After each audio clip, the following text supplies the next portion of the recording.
Redmi 9A slow and laggy. How to downgrade the software version to the original version to use smoothly and stably. Done with TSM Tool Pro.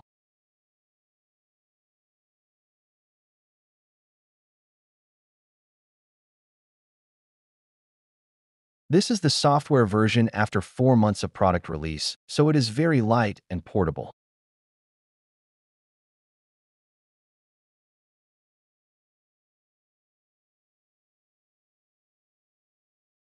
After flashing, click on Service to unlock bootloader.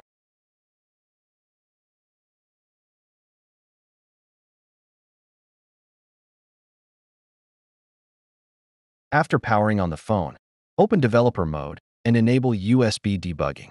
Allow connection to computer, then proceed to block software upgrade.